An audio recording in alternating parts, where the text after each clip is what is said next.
नमस्ते। आज हम जीवन के एक बहुत ही बुनियादी लेकिन उतने ही दिलचस्प सवाल में गोता लगाने वाले हैं। आखिर जीव प्रजनन करते ही क्यों हैं? चलिए, इस पहेली को मिलकर सुलझाते हैं। तो सबसे पहले एक बड़ा सवाल।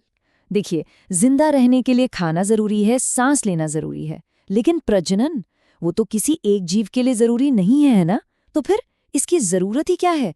क्या है इसका असली मकसद? और जवाब जितना सीधा है उतना ही गहरा भी। असल में ये किसी एक के जिंदा रहने की बात नहीं है, ये पूरी की पूरी प्रजाति को जिंदा रखने की बात है। प्रजनन ही वो जरिया है जो ये पक्का करता है कि जीवन की कहानी पीढ़ी दर पीढ़ी चलती रहे। और इस पूरी कहानी का जो हीरो है ना, वो है डीएनए।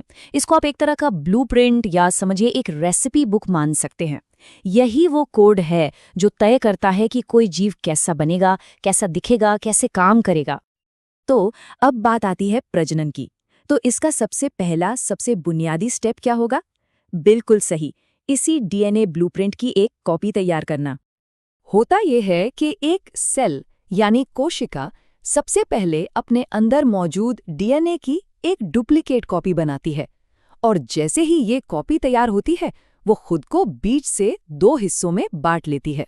बस एक से बन गई दो नई कोशिकाएं। अच्छा, अब प्रजनन के तरीकों पर आते हैं।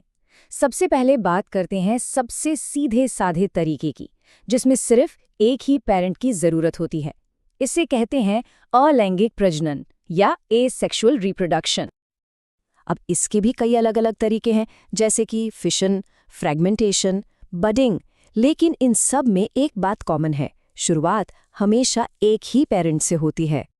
जैसे विखंडन को ही ले लीजिए। इसमें अमीबा या बैक्टीरिया जैसा सिंगल सेल वाला जीव बस खुद को दो हिस्सों में तोड़ लेता है, और बस हो गया, एक से दो बन गए।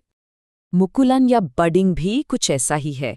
हाइड्रा जैसे जीव के शरीर पर एक छोटा सा उभार, एक बड जैसा निकलता है। ये धीरे धीरे बड़ा होता है, एक पूरे नए जीव में बदल जाता है, और फिर अपने पेरेंट्स से अलग हो जाता है। तो मतलब अभी तक हमने जितने भी तरीके देखे, उनमें खास बात क्या है? यही कि एक अकेला पेरेंट ही एक नई पीढ़ी को जन्म दे रहा है, और जो नया जीव बनता है वो लगभग अपने पेरेंट की ही कॉपी होता है। लेकिन लगभग कॉपी? यहीं पर एक बड़ा ही मजेदार सवाल खड़ा होता है। सवाल ये कि क्या ये जो कॉपियां बन रही हैं, ये एकदम परफेक्ट होती हैं? क्या ये अपने पेरेंट की 100% आइडेंटिकल होती हैं? और इसका जवाब है नहीं। देखिए, कोई भी बायोकेमिकल प्रोसेस बिल्कुल परफेक्ट नहीं होता। जब डीएनए कॉपी होता है तो उसमें बहुत ही मामूली, बहुत छोटी छोटी गलतियां या कह लें बदलाव आ ही जाते हैं। और आपको पता है, ये छोटे छोटे बदलाव ही किसी प्रजाति को बचाए रखने के लिए कमाल का काम करते हैं। एक उदाहरण से समझते हैं। मान लीजिए कुछ बैक्टीरिया ठंडे पानी में रहते हैं। अब अचानक पानी का तापमान बढ़ जाए तो क्या होगा? ज्यादातर बैक्टीरिया मर जाएंगे। लेकिन वो कुछ गिने चुने बैक्टीरिया जिनमें डीएनए कॉपी में आए किसी छोटे से बदलाव की वजह से गर्मी सहने की ताकत आ गई थी, वो बच जाएंगे, और फिर वही अपनी आबादी को आगे बढ़ाएंगे। तो अगर ये विभिन्नता यानी वेरिएशन इतनी ही काम की चीज है, तो जाहिर है कि कुदरत ने इसे और तेजी से पैदा करने का भी कोई तरीका जरूर सोचा होगा, है ना? बिल्कुल, और यही एंट्री होती है लैंगिक प्रजनन या सेक्सुअल रिप्रोडक्शन की। ये वेरिएशन लाने का एक सुपर फास्ट तरीका है। कैसे? इसमें दो अलग अलग पेरेंट्स के डीएनए ब्लूप्रिंट को मिला दिया जाता है। लेकिन रुकिए, यहाँ एक दिक्कत है। अगर दो अलग अलग पेरेंट्स से पूरा पूरा डीएनए लेकर मिला दिया, तब तो हर अगली पीढ़ी में डीएनए डबल होता जाएगा। ये तो बड़ी गड़बड़ हो जाएगी। तो इसका भी एक बहुत ही स्मार्ट सोल्यूशन निकाला गया। खास तरह की सेल्स बनाई गईं, जिन्हें कहते हैं जनन कोशिकाएं या गैमेट्स, जैसे कि स्पर्म और एग। इनकी खासियत यह है कि इनमें डीएनए की मात्रा सिर्फ आधी होती है। तो अब क्या होता है?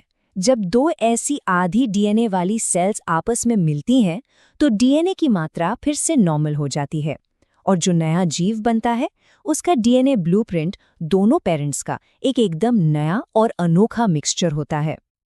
तो अब हमारे पास दो मास्टर स्ट्रैटेजी हैं, अलैंगिक और लैंगिक। चलिए इन दोनों को आमने सामने रखकर देखते हैं। तो एक तरफ है अलैंगिक प्रजनन, जिसमें पेरेंट एक है, प्रोसेस बहुत तेज और आसान है, लेकिन जेनेटिक वेरिएशन यानी विभिन्नता बहुत कम है।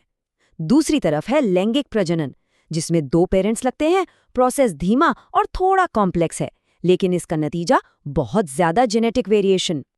तो सार ये है कि जहां अलैंगिक प्रजनन रफ्तार का खेल है, वहीं लैंगिक प्रजनन से जो विभिन्नता पैदा होती है ना, वही किसी प्रजाति को लंबे समय तक जिंदा रहने और बदलते माहौल में ढलने की ताकत देती है। तो आखिर में ये हमें एक बड़े सवाल पर लाकर छोड़ देता है। इस लगातार बदलती दुनिया में किसी भी प्रजाति के भविष्य के लिए असली चाबी क्या है? रफ्तार या फिर बदलते वक्त के साथ बदलने की काबिलियत? ये एक ऐसी बहस है जो शायद जीवन के साथ हमेशा चलती रहेगी।